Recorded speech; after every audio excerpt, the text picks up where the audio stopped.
Hello friends, welcome to Kalyani Sulagam. நாளைக்கு Sunday. இன்றைக்கே plan பண்ணியிருப்பீங்க நாளைக்கு மீன் குழம்பு தான் வைக்கணும்னுட்டு.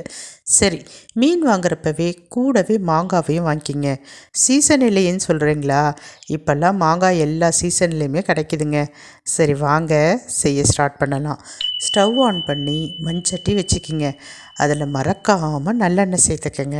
நல்லெண்ணெய் காய்ந்த பிறகு கண்டிப்பாக கடுகு பொரிய விட்டுட்டு வெந்தயம் சேர்த்துக்கங்க. இது கூடவே சின்ன வெங்காயம் 100 கிராம் அளவுக்கு சேர்த்துக்கங்க. அதில் பாதி அளவு பூண்டு சேர்த்துக்கங்க.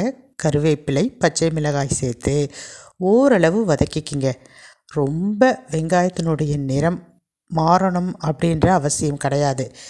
நான் இப்போ வீடியோவில் காமிச்சிருக்கேன் பாருங்கள். அந்த பக்குவத்துக்கு வதங்கினா போதுமானதாக இருக்கும். அடுத்ததாக ஒரே ஒரு தக்காளி, நல்ல பெரிய தக்காளி, பழுத்ததாக இருக்கணும். அதை நல்லா கை வச்சு பிசைஞ்சிட்டு அது கூட சேர்த்துக்குங்க. நான் ஏன் ஒரே ஒரு தக்காளி தான் சேர்த்துருக்குறேன்னா, மாங்காய் சேர்க்குறேன் இல்லைங்களா, மாங்காயில் புளிப்பு இருக்கும். அதை பேலன்ஸ் பண்ணி தான் புளி தண்ணியும் தக்காளியும் சேர்க்கணும். அப்போ தான் மீன் குழம்பு ருசியாக இருக்கும். இப்போ தக்காளி சேர்த்த உடனே உப்பு சேர்த்துக்கலாம். கொஞ்சமாக தனி மிளகாய்த்தூள் சேர்த்துக்கலாம். காரத்துக்கு ஏற்ப குழம்பு மிளகாய்த்தூள் சேர்த்துக்கலாம். கொஞ்சமாக மஞ்சத்தூள் சேர்த்துக்கலாம். இதெல்லாம் சேர்க்குறப்ப ஸ்டவ் கண்டிப்பாக சிம்மில் தான் இருக்கணும். இப்போ எல்லாத்தையும் லைட்டாக மிக்ஸ் பண்ணிக்கிங்க. சும்மா வரும் பாருங்கள் வாசனை, கம கம கமன்னு சூப்பராக இருக்கும். இப்போ மிக்ஸ் பண்ண பிறகு நம்ம ஏற்கனவே புளி ஊற வச்சு எடுத்து வச்சுருக்கணும். அதை கரைச்சிட்டு அந்த தண்ணியை சேர்த்துக்கிறேன்.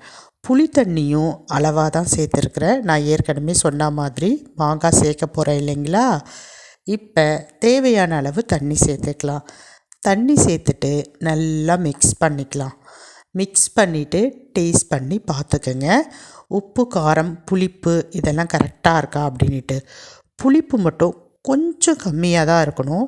மாங்காய் சேர்த்த உடனே அந்த புளிப்பு பேலன்ஸ் ஆகிடும். இப்போ கொதிக்க ஆரம்பிக்கும் பாருங்கள். கொதிக்கிறத நான் ஒரு ஸ்டேஜாக சொல்கிறேன் பாருங்கள். ஃபஸ்ட்டு ஸ்டேஜில் இந்த மாதிரி நுரை ஒதுங்கி கொதிக்கும். அடுத்தது பாருங்களேன் எப்படி கொதிக்கும் அப்படின்ட்டு. ஒரு மாதிரி ஸ்லோவாக கொதிக்க ஆரம்பிக்கும். பார்க்குறப்பவே உங்களுக்கு தெரியும். அடுத்த ஸ்டேஜில் பார்த்திங்கன்னா நல்ல தலபுலன்னு கொதிக்க ஆரம்பிக்கும். இப்போ பார்க்குறீங்களே அந்த மாதிரி. இந்த ஸ்டேஜ் வரப்போ ஸ்டவ்வை சிம் பண்ணிவிடுங்க.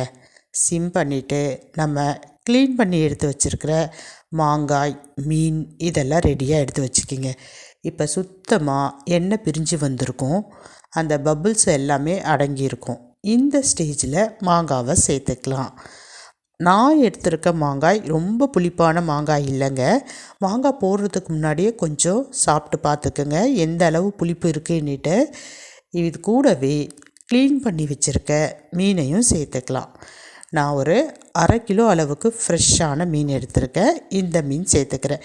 நீங்கள் எந்த மீன் வேணாலும் இதே டைப்பில் வைக்கலாங்க. ரொம்ப ருசியாக இருக்கும். மாங்காய் போட்ட மீன் குழம்புக்கு சொல்லவே தேவையில்லை, ரொம்ப ருசியாக இருக்கும். நம்ம மண் சட்டியில் வைக்கிறோம், நல்லெண்ணெய் சேர்க்குறோம். இது எல்லாமே மீன் குழம்பை இன்னும் ருசியை கூட்டி தரக்கூடிய விஷயங்கள். நீங்களும் மறக்காமல் ஃபாலோ பண்ணிக்கிங்க. இப்போ மாங்காய் சேர்த்தாச்சு, மீன் சேர்த்தாச்சு. நல்ல கைப்பிடி அளவுக்கு ஃப்ரெஷ்ஷான கொத்தமல்லி தழைகளை பொடியாக நறுக்கிட்டு சேர்த்துக்குங்க. சேர்த்துட்டு மறுபடியும் ஸ்டவ் கண்டிப்பாக சிம்மில் தான் இருக்கணும். எப்படி கொதிக்கும் பாருங்களேன். அப்படியே சின்ன பபிள்ஸாக மிடில் இருந்து ஸ்டார்ட் ஆகும். இப்போ மீன் ரெடி ஆகிடுச்சு. மீன் வெந்துடுச்சு. நம்ம போட்ட மாங்காவும் வெந்துடுச்சு. மேலே நல்லா மிதந்து வருது பாருங்கள். நீங்கள் இப்போ கிளறாமல் லைட்டாக ஒரு கரண்டி வச்சு மீனை எடுத்து பார்த்திங்கன்னா நல்லா சாஃப்டாக வெந்திருக்கும். சூப்பரான மீன் குழம்பு ரெடி ஆகிடுச்சிங்க. மாங்காய் போட்ட மீன் குழம்பு இதே மாதிரி செஞ்சு பாருங்களேன். சும்மா அட்டகாசமாக இருக்கும். நான் சொன்ன விஷயத்த மறக்காதீங்க. மண்சட்டியில் வைங்க, மாங்காய் சேர்த்துக்குங்க, நல்லெண்ணெய் சேர்த்துக்குங்க, தாளிக்கிறப்ப வெந்தயம் சேர்த்துக்குங்க. இதெல்லாம் மறக்காமல் செஞ்சிங்கன்னா நீங்கள் தாங்க மீன் குழம்பு எக்ஸ்பர்ட்டு. செஞ்சு பார்த்துட்டு எப்படி இருக்குது அப்படின்றத மறக்காமல் சொல்லுங்கள். ஆஃப் பண்ணி கீழே இறக்கி வச்சுட்டேன். எவ்வளோ சூப்பராக இருக்குது பாருங்கள் மீன் குழம்பு. மீன் உடையவே உடையாது. அந்த மாங்காவையும் மீனையும் சேர்த்து சாப்பிட்றப்ப ஆஹா, சொல்கிறதுக்கு வார்த்தையே இல்லை. ட்ரை பண்ணுங்க. பாய்.